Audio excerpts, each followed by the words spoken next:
강원도가 2026 강원 방문의 해와 연계해 연간 관광객 2억 명 유치를 목표로 관광 활성화에 나섭니다. 이와 함께 삼척 강릉 고속화 철도 사업의 예비 타당성 조기 통과를 정부에 건의하기로 했습니다.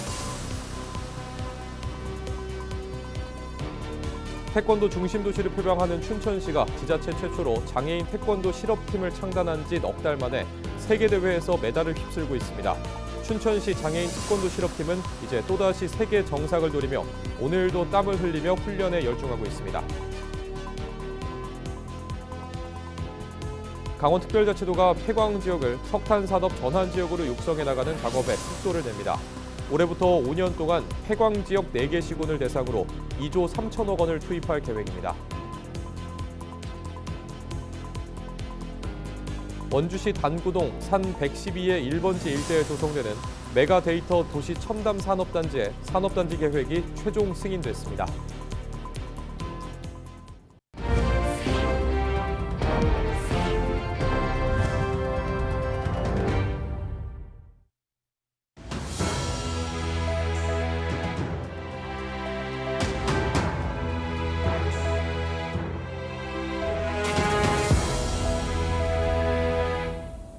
시청자 여러분 안녕하십니까? 헬로티비 뉴스입니다. 태권도 중심 도시를 표방하는 춘천시가 지자체 최초로 장애인 태권도 실업팀을 창단한 지 넉 달째인데요. 춘천의 이름을 달고 세계 정상을 노리는 선수들을 전소연 기자가 만나봤습니다. 춘천시 장애인 태권도팀과 여자 태권도팀의 합동 훈련 현장. 매서운 타격 소리가 체육관을 가득 울립니다. 쉴 새 없이 이어진 훈련에 어느새 얼굴에는 굵은 땀이 맺힙니다. 지난 도쿄 패럴림픽에서 정식 종목으로 채택된 태권도. 하지만 마땅한 실업팀이 없어 선수들은 안정적인 훈련을 받기가 쉽지 않았습니다. 춘천시가 지난해 10월 전국 지자체 가운데 최초로 장애인 태권도 팀을 창단하면서 장애인 태권도 선수들이 한 팀에 모였습니다. 도쿄와 파리 패럴림픽에서 잇따라 동메달을 목에 걸었던 주정훈 선수를 포함해 총 4명으로 구성된 팀은 전담 지도자의 체계적인 관리 속에 훈련에 매진하고 있습니다. 훈련을 지속적으로 할 수 없었고 저한테 맞춰진 훈련 프로그램을 맞출 수가 없었기 때문에 그 부분이 늘 아쉬웠는데 지금 팀이 생기면서 저한테 맞는 프로그램으로 훈련할 수 있고 이런 좋은 환경에서 운동할 수 있어가지고 선수로서 더 좋은 준비를 할 수 있는 것 같습니다. 창단 넉 달째 선수들이 함께 흘린 땀방울은 곧바로 성과로 이어졌습니다. 지난해 11월 전국 장애인 체육대회에서 선수 전원이 메달을 획득한 데 이어 지난달 열린 국가대표 선발전에서는 소속 선수 3명이 태극마크를 달았습니다. 대표에 3명이 선발이 됐기 때문에 올해 가장 중요한 아시안게임에서 선수들이 좀 좋은 성과를 냈으면 좋겠고요. 감독으로서는 저희 선수들 부상 없이 올해 또 잘 치렀으면 좋겠고. 춘천시는 이번 팀 운영을 계기로 태권도 도시로서의 위상을 굳히고 장애인 스포츠 저변 확대를 위한 지원을 강화할 방침입니다. 춘천시가 태권도 도시로 알려지는 흐름 속에서도 비장애인 태권도의 활성화는 물론 장애인 태권도 저변 확대와 또 전문적인 선수 육성을 위해 창단하게 되었습니다. 춘천의 이름을 단 4명의 선수들. 이들의 화려한 발차기가 세계 무대를 향해 뻗어나가고 있습니다. 헬로티비 뉴스 전소연입니다. 동해 지역 화폐인 동해페이가 역대 최대 성과를 거뒀습니다. 동해시는 지난해 동해페이 판매 확대로 102억 7천만 원을 시민에게 환급해 제도 도입 이후 가장 큰 규모를 기록했다고 밝혔습니다. 지난해 9월 지역 축제인 무릉제와 추석 성수기를 앞두고 동해페이 환급 혜택 비율을 기존 10%에서 20%로 늘린 점도 효과를 거뒀습니다. 이를 통해 지난해 11월에는 동해페이 판매액이 97억 원, 환급액은 18억 원에 달했습니다. 동해시는 올해 지역 화폐를 700억 원 규모로 발행하고 10에서 15% 할인 구조도 유지할 계획입니다.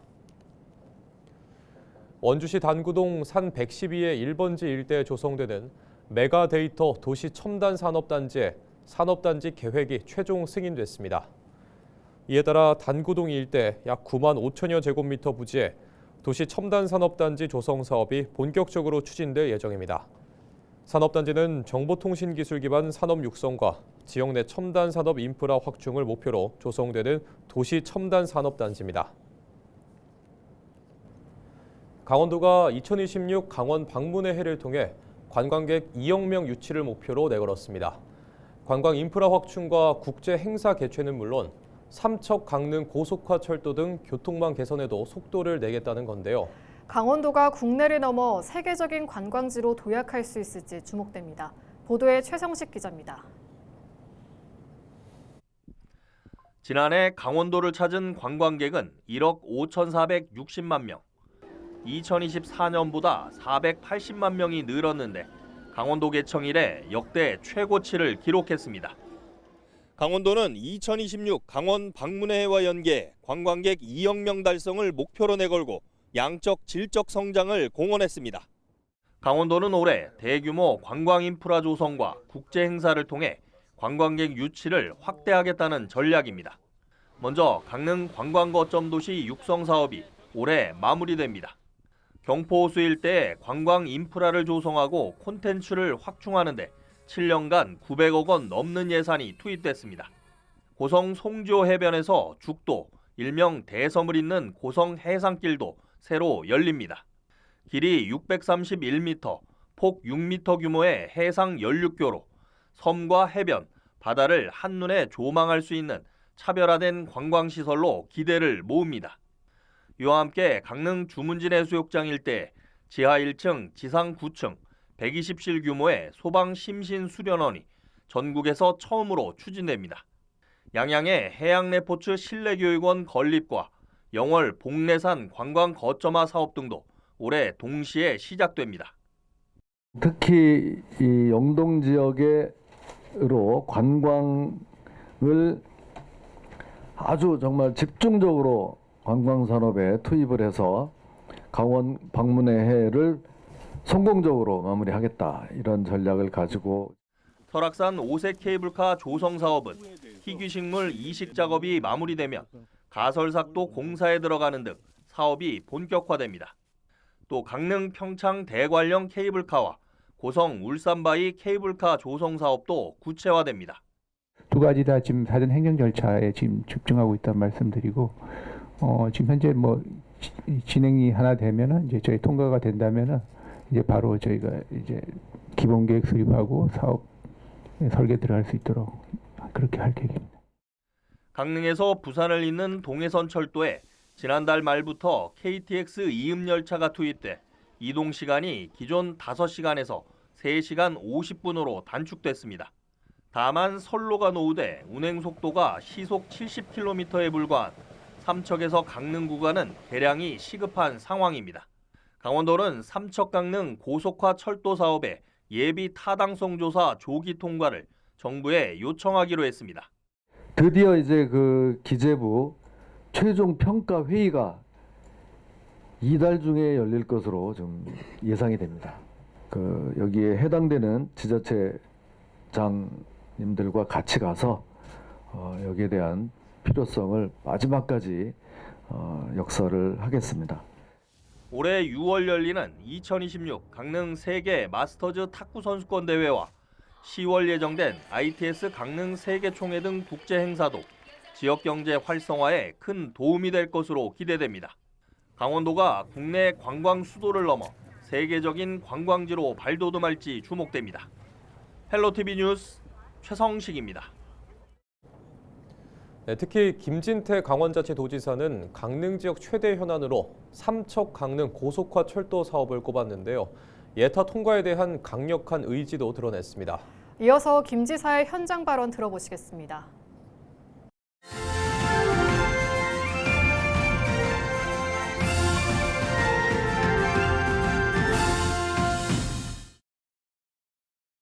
이제 남은 것은 전 구간 고속화다, 이렇게 말씀드릴 수 있고요. 제가 작년에 이것이 이제 동해선이 개통이 돼서 제 아들하고 같이 그걸 이제 타고 부산까지 내려가 봤죠. 다 좋은데 딱 5시간 걸리는 거예요. 야, 우리는 뭐 좋았지만 이게 좀 지루해하실 수가 있겠다. 이걸 좀 단축을 시켜야 되겠다 해서 다 이렇게 노력한 결과 거의 마지막 날 이게 이제 KTX 신형 기종이 3회 왕복 3회가 투입이 됐죠. 그래서 5시간이 3시간 50분으로 줄었습니다. 신형 열차가 들어온다 하더라도 노선이 너무 노후돼 있어서 제대로 속력을 낼 수가 없습니다. 그래서 이 강릉 삼척 구간이 중요한 겁니다. 지금 이거를 이제 성공을 해야 되는데 드디어 이제 그 기재부 최종 평가 회의가 이달 중에 열릴 것으로 좀 예상이 됩니다. 그래서 이 회의가 열리면 제가 직접 참석하겠습니다.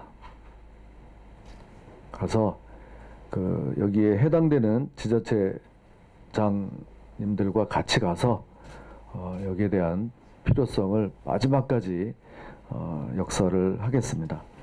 475km 구간에 이 총 사업비가 13조 5천억이 들었다고 하는데 무려 13조 원을 투입하고도 그 일부 구간에서는 거북이 운행을 해야 되는 게 이게 맞겠습니까? 그러니까 이 마지막 퍼즐 이거를 제대로 이번에는 채워 넣어야 된다. 이렇게 가서 설득을 하겠습니다. 해마다 봄철이면 추위로 동해를 입는 농작물 때문에 농민들의 걱정이 많아지는데요.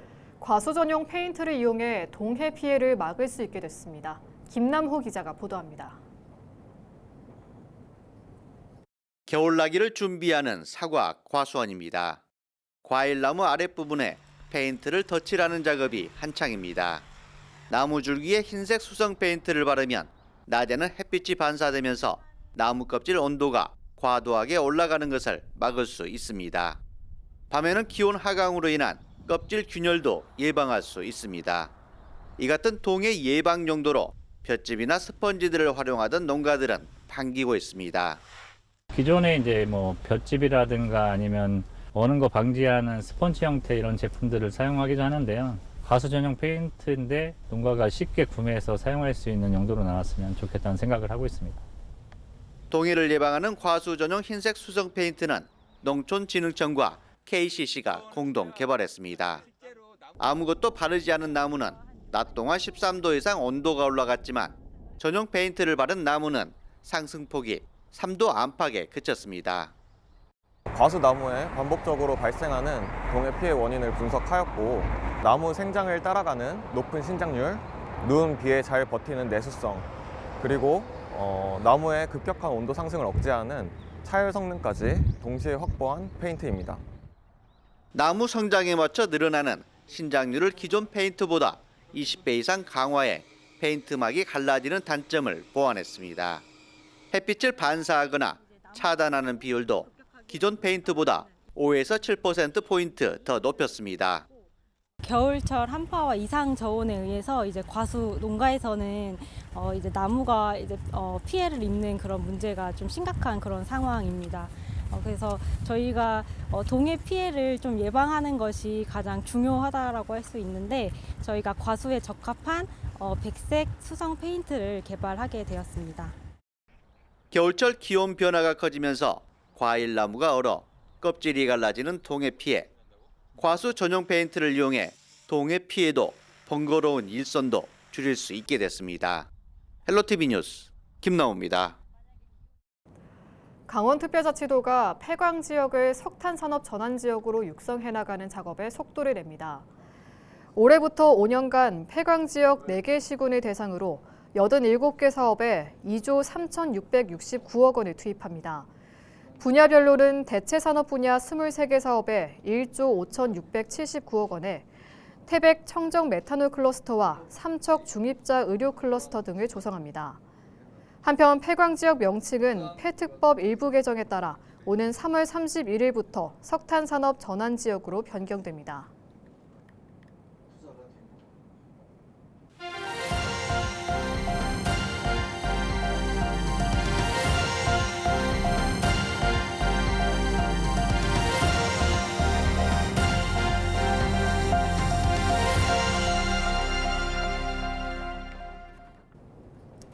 이상으로 뉴스를 마칩니다.